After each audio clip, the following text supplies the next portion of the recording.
Howdy, Evan Gao, indie developer of StoryOrigin here. I had a really interesting conversation with Britney Bell recently, and two things that I wanted to share from that conversation that I found were really interesting was, one, her process around what she writes and puts up on Kindle VELLA. She's created this very unique and interesting just-in-time writing, editing, publishing process where she writes a chapter at a time, puts that up in the beta copies feature on StoryOrigin to get feedback, edits it, then publishes it on Kindle VELLA. And she does this a chapter at a time, so she's getting feedback on her work and sort of building her story collaboratively with her readers as she is writing it in real time each week. The second thing that she does, which I found was a interesting and helpful tactic around newsletters in your website, is for her recent cross promotions that she does that aren't a part of her current newsletter but were in a past newsletter. She puts those cross promotions up on her website, and she'll link to her website in her newsletter saying, hey, if you missed my last newsletter with the other books that were interesting to check out, go check on my website here. And so she has a section for that on her website, and readers will naturally, as they check out those other cross promotions, find her latest books in her series on her website and buy into them if there's a new release that they hadn't gotten already.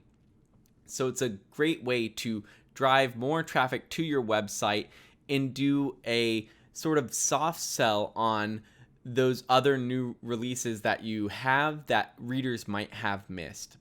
There is a lot more great stuff from my conversation with Britney, and I've compiled some of the highlights from that conversation. So let's go ahead and jump into it. I was searching frantically for some organization help with newsletters and what I was going to put in it. I needed author swaps, and I just overall what all to do with newsletters. I had no clue at all. I was trying to, put a list together on the side, a calendar list, and with several author friends, okay, I'll swap with you, you swap with me. I was totally disorganized, and somewhere along the social media world, I found a link to StoryOrigin. And so I just started clicking, and thank goodness I found it. One of those reader magnets I still use today, and I just applied to as many group promos as I could, and I went after swaps, reader magnet swaps, as many as I could. And what I did on the newsletter side, when I did the newsletter, I really shared with the newsletter subscribers, hey, here's a ton of freebies. And I still do that today, because even though I wasn't publishing in 2021, I was getting the word out for so many other authors by sharing their information. So I was very open with my readership and said, hey, I know I'm not publishing this year so much, but enjoy all of these other great books out there in the meantime. And it grew. I did one or I think two of a couple anthologies that gained some larger chunks of subscribers, but I'll be honest with you, they were already coming through StoryOrigin before I even did the anthology. So a lot of those numbers that came in as the anthology were just duplicates. So I really think group promos and author swaps, and be honest with your newsletters and say, hey, enjoy all these freebies in the meantime.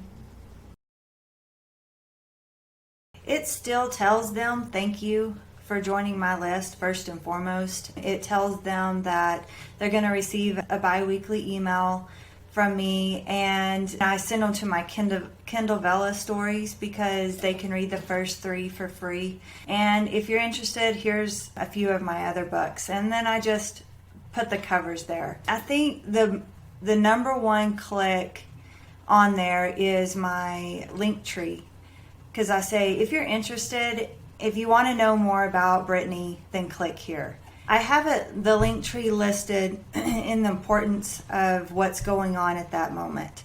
So if I have a giveaway going or running, then that'll be right at the top. If I have a new release, if I have a pre-order, that'll be right at the top. And then it goes all the way down through each of my books, through the website if they want to sign up for Britney's Caravan.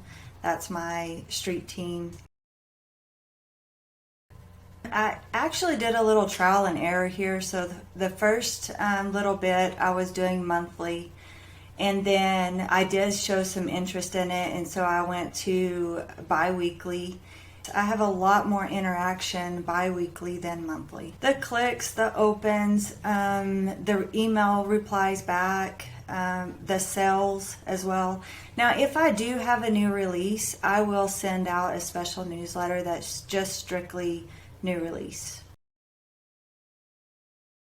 I do have a strategy on the group promos, which I put my reader magnet in. If they don't have time to read my newsletter, they could go to my website, and I have a page on there called Freebies and Deals. I will list all of my group promos on my website, and then on every newsletter, I will promote 2 to 3 of those group promos on the newsletter, and then right below it, I have a banner that says, if you want to see a full list of freebies and sales, please click here, and it will send them to my website.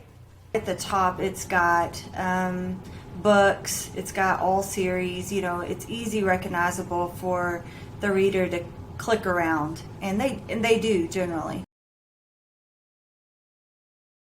I've only really just stepped my little finger in the review copies. The group promos for the reviewers, I always get some requests. And then what I do to vet them is I look at if they have reviewed before. If they've accepted 50 and they've had 0 reviews that they've left, then I go ahead and ignore those.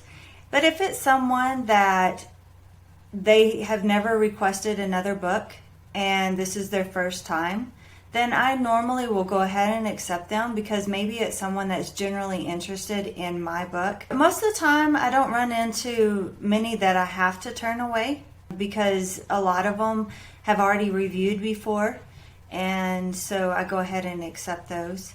And I will tell you that the people who are requesting are also it's the right fit for them. Their reviews come back very well, very favorable, so I haven't had any issues on that regard either. I didn't publish very much in 2021, but I was still writing. So I threw all of it up on the beta copies, then asked my Britney's Caravan if anyone was interested in doing beta or alpha reading. I had a very, very good response on that. The other thing that I'm extremely pleased with on the beta side is I have a Kindle novella episodes. And it's kind of hard to keep track of all those because they're in serials. I put those on beta as well. And so every time I go in and add one new episode, everyone that has been approved as a beta gets an email, and so they can automatically know to go in there and beta read it and put their notes. It's a matchmaking service. It's a reality show, and we're dealing with 4 different couples, so it's extremely difficult for my little brain to comprehend all this. So I need help with them to say, hey, wait a minute, they didn't get together yet or something. But it's really interesting too, because they're helping me build the story. Because after every episode, they're like, hey, I can see so-and-so going here or doing that. And I'm like, oh, yeah, that's exactly what they're going to do.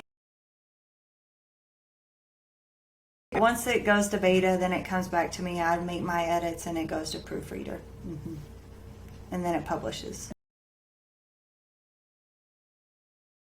The process in StoryOrigin, it asks the correct questions, and then it allows them to give the feedback that we as authors need, versus just out in social media, hey, you want to read my book? Can you beta it? Can you tell me what you thought?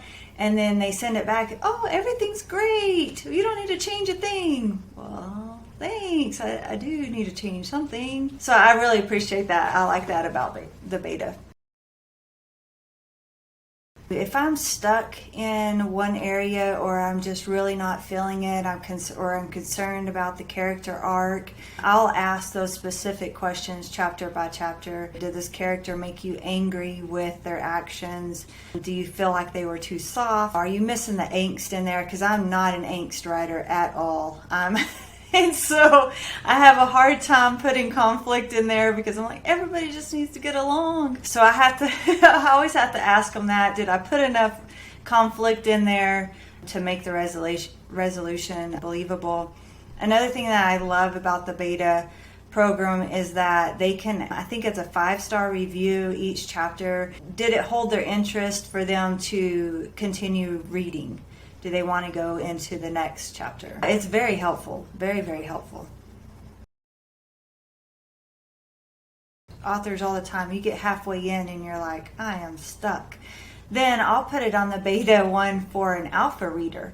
So I'll have 1 or 2 alpha readers come in and tell me what they're feeling of it at that point.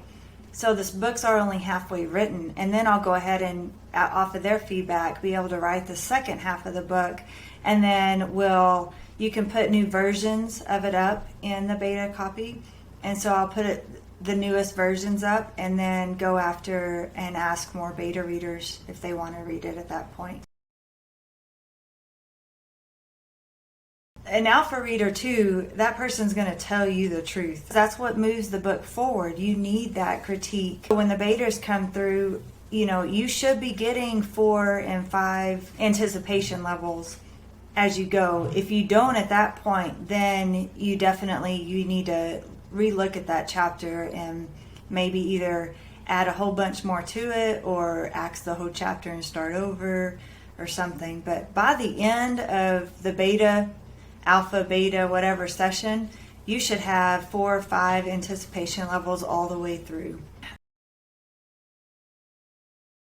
All I did was I tried social media, and social media is really hard nowadays. Your posts aren't being seen and things like that. So I go back to my newsletter. As I've grown my subscriber list, I go back to that. And so I just put a post on there to say, hey, anybody want to help Britney out writing her next stories? And you can definitely become a beta reader.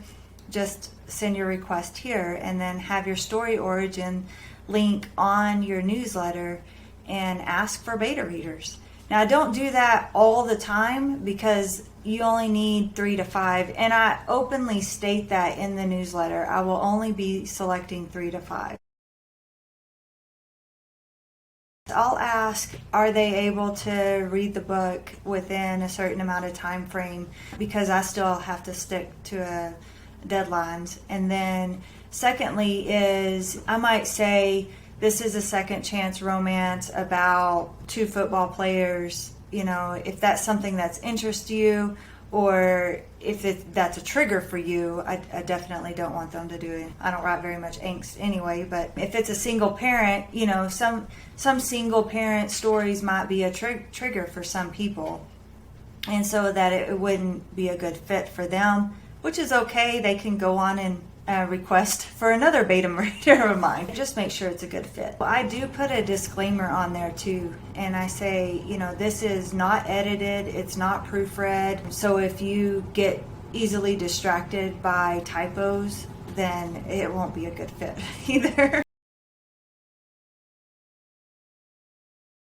Take one thing at a time and learn that one thing before you add something else. For me, I started with the group promos, just went after all the group promos. I'm like, okay, I got the group promos down now. So then I started diving more into the swaps, and then I went into the beta copies, and then I went into the review copies. So just StoryOrigin has so much to offer that even I haven't even done all of the things that there is yet. But you just got to take one chunk of it and just start somewhere.